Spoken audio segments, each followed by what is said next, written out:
चतुर्थ अध्याय के नवम श्लोक का वाचन। संपूर्ण कर्म आरंभ और समाप्त होने वाले हैं, और कर्म के फलस्वरूप जो कुछ प्राप्त होता है वह भी अनित्य और नाशवान होता है, परंतु स्वयं अर्थात जीवात्मा नित्य और निरंतर रहने वाला है। अतः वास्तव में स्वयं का कर्मों के साथ कोई संबंध है नहीं, प्रत्युत माना हुआ है।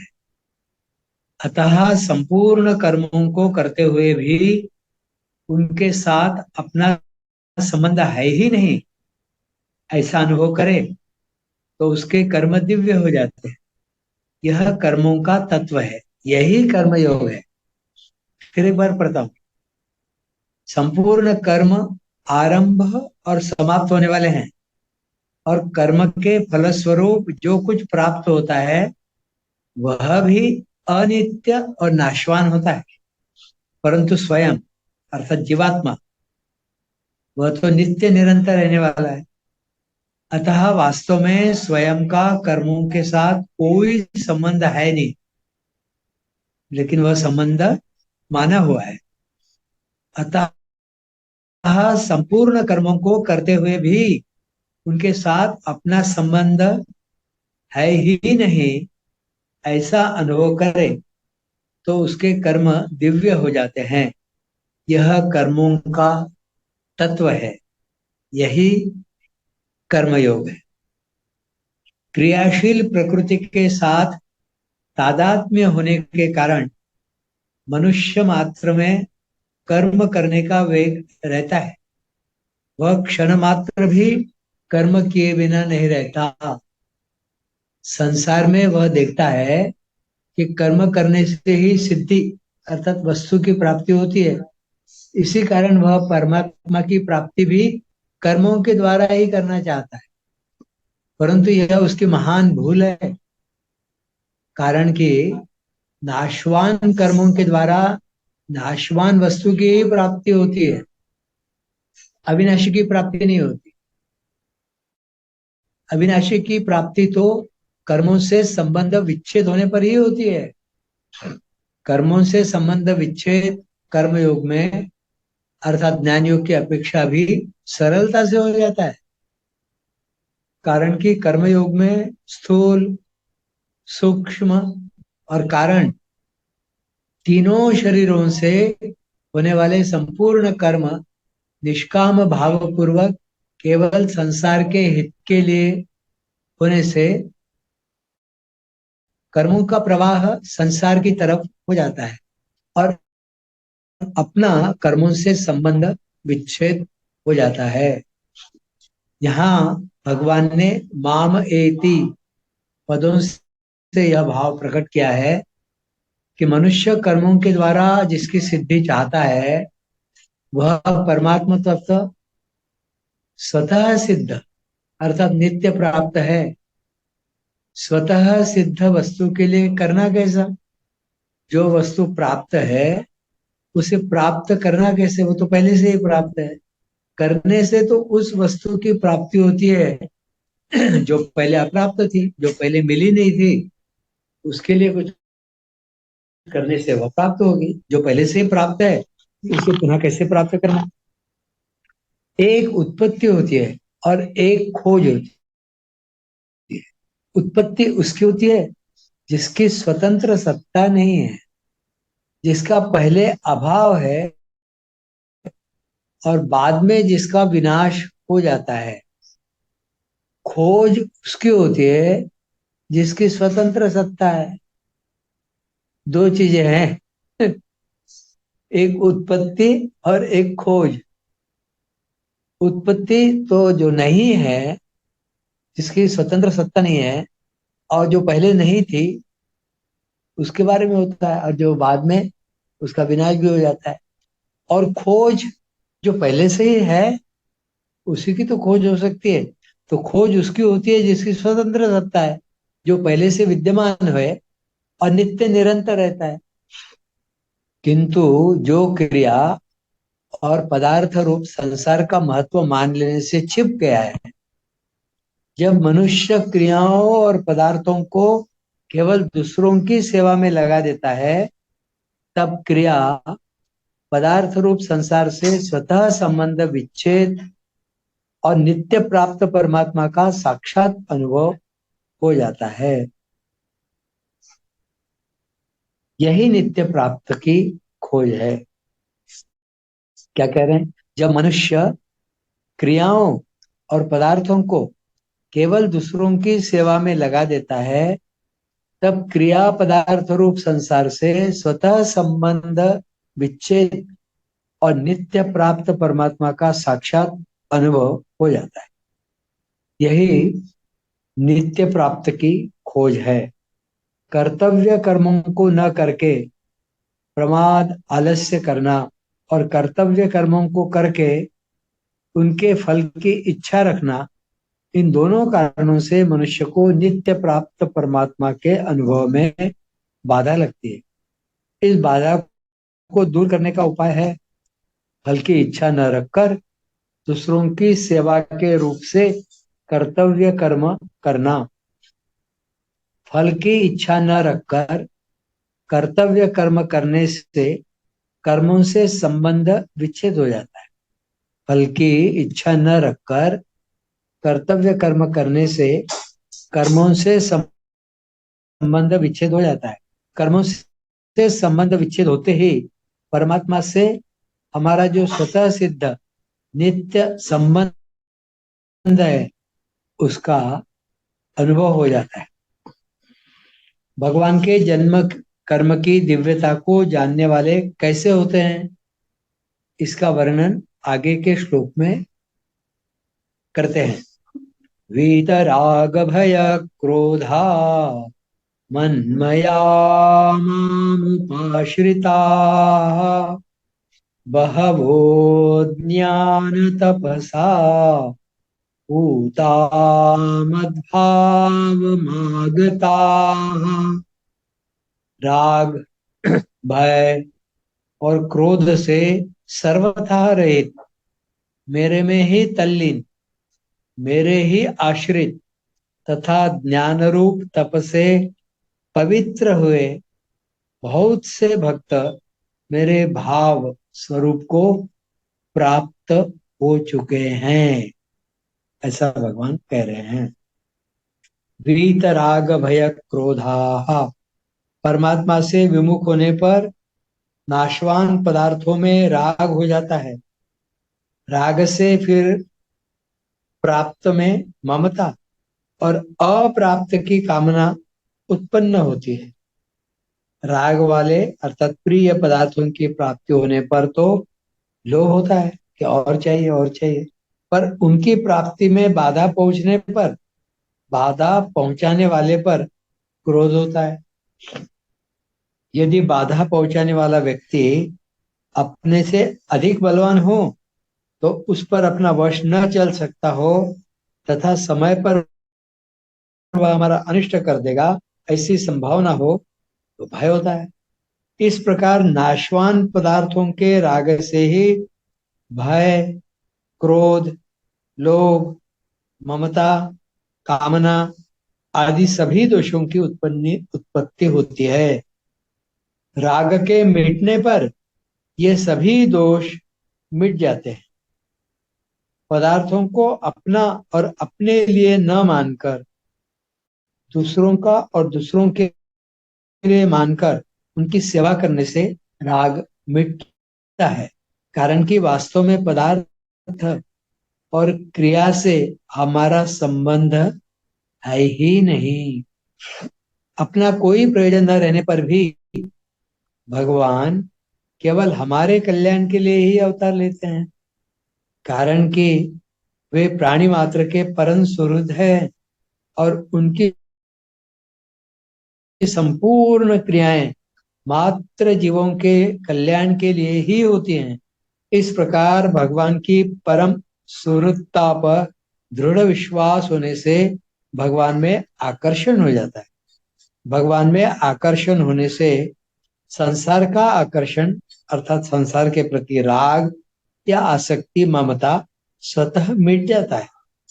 जैसे बचपन में बालकों का कंकड़ पत्थरों में आकर्षण होता है और उनसे वे खेलते हैं। खेल में वे कंकड़ पत्थरों के लिए लड़ पड़ते हैं। एक कहता है कि यह मेरा है और दूसरा कहता है कि यह मेरा है। इस प्रकार गली में पड़े कंकड़ पत्थरों में ही उन्हें महत्ता दिखती है। परंतु जब जब वे बड़े हो जाते हैं तब कंकड़ पत्थरों में उनका आकर्षण मिट जाता है और रुपयों में आकर्षण हो जाता है। रुपयों में आकर्षण होने पर उन्हें कंकड़ पत्थरों में अथवा खिलौनों में कोई महत्ता नहीं दिखती। ऐसे ही जब मनुष्य की परमात्मा में लगन लग जाती है तब उसके लिए संसार के रुपए और सब पदार्थ आकर्षक न रहकर फीके पड़ जाते हैं।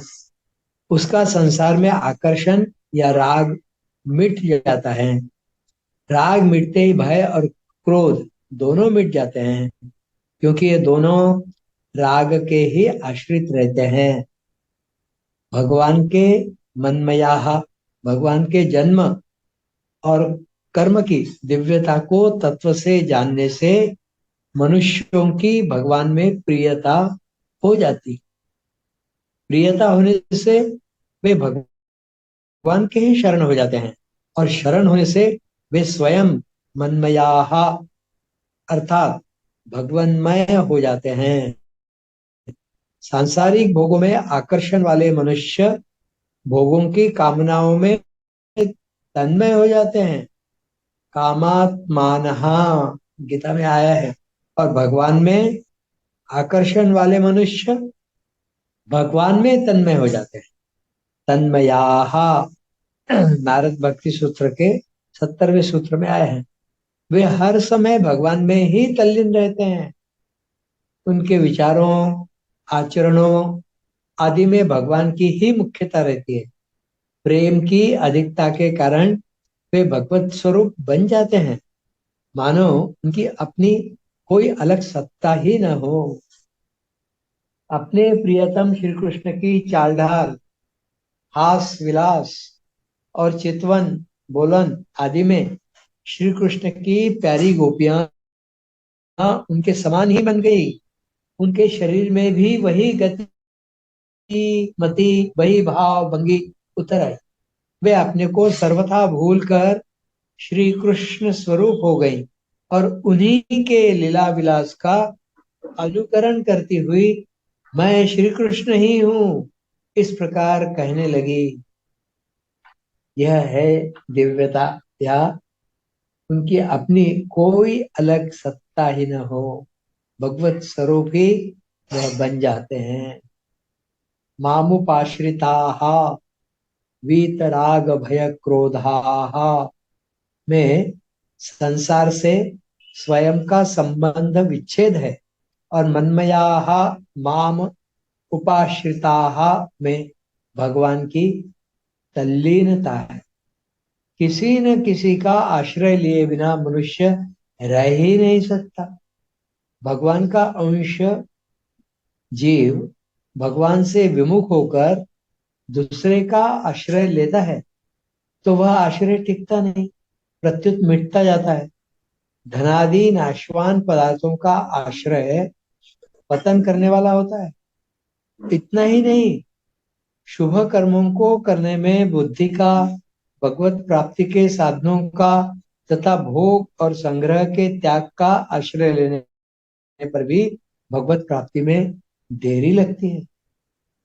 जब तक मनुष्य स्वयं अर्थात स्वरूप से भगवान के आश्रित नहीं हो जाता तब तक उसकी पराधीनता मिटती नहीं और वह दुख पाता ही रहता है।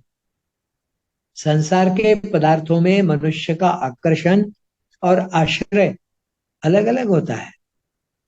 जैसे मनुष्य का आकर्षण तो स्त्री, पुत्र आदि में होता है और आश्रय बड़ों का होता है, परंतु भगवान में लगे हुए मनुष्य का भगवान में ही आकर्षण होता है और भगवान ही आश्रय होता है, क्योंकि प्रिय से प्रिय भी भगवान है और बड़े से बड़े भी भगवान है।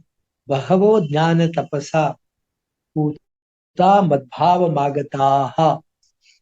यद्यपि ज्ञान योग अर्थात सांख्य निष्ठा से भी मनुष्य पवित्र हो सकता है, तथापि यहाँ भगवान के जन्म और कर्म की दिव्यता को तत्व से जानने को ज्ञान कहा गया है।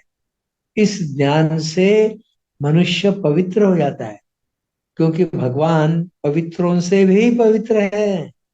पवित्राणाम पवित्रम यह, भगवान का ही अंश होने से जीव में भी स्वतः स्वाभाविक पवित्रता है। चेतन, अमल, सहज, सुख राशि, मानस में आया है। चेतन, अमल, सहज, सुख राशि। नाशवान पदार्थों को महत्व देने से, उनको अपना मानने से ही यह अपवित्र होता है, क्योंकि नाशवान पदार्थों की ममता ही मल अर्थात अपवित्रता है। ममता मल जरि जाई, ममता मेध्य दूषितः, योग वासिष्ठ में आया है। भगवान के जन्म कर्म के तत्व को जानने से जब नाशवान पदार्थों का आकर्षण, उनकी ममता सर्वथा मिट जाती है, तब सब मलिनता नष्ट हो जाती है और मनुष्य परम पवित्र हो जाता है। कर्मयोग का प्रसंग होने से उपर्युक्त पदों में आए ज्ञान शब्द का अर्थ कर्मयोग का ज्ञान भी माना जा सकता है। कर्मयोग का ज्ञान है शरीर, इंद्रियां, मन, बुद्धि, पद, योग्यता, अधिकार, धन, जमीन आदि मिली हुई मात्र वस्तुएं संसार की और संसार के लिए ही है, अपनी और अपने लिए नहीं है। कारण कि स्वयं अर्थात स्वरूप नित्य है, अतः उसके साथ अनित्य वस्तु कैसे रह सकती है तथा उसके काम भी कैसे आ सकती है।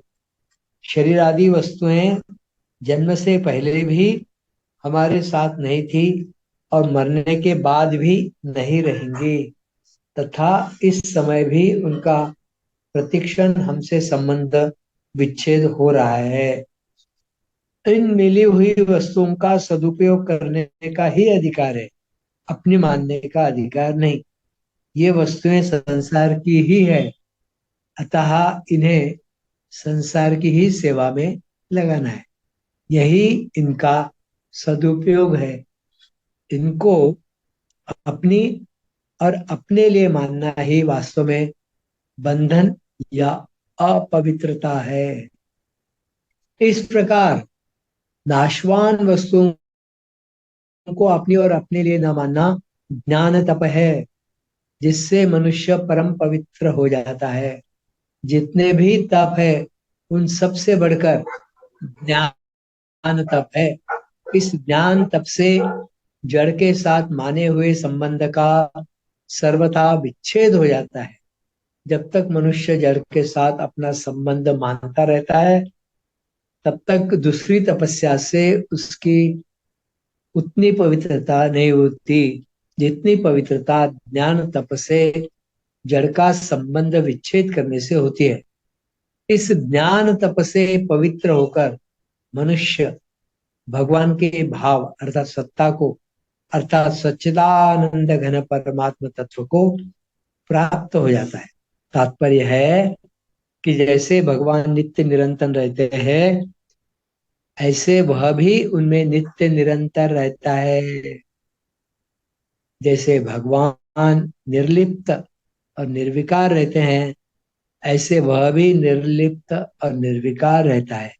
जैसे भगवान के लिए कुछ भी करना शेष नहीं है, ऐसे ही उसके लिए भी कुछ करना शेष नहीं रहता।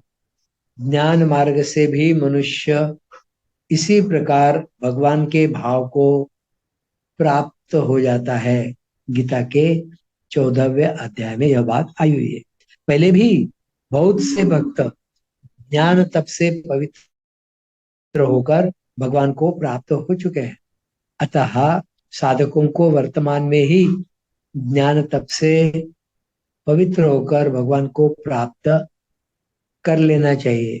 भगवान को प्राप्त करने में सभी स्वतंत्र हैं, कोई भी परतंत्र नहीं है।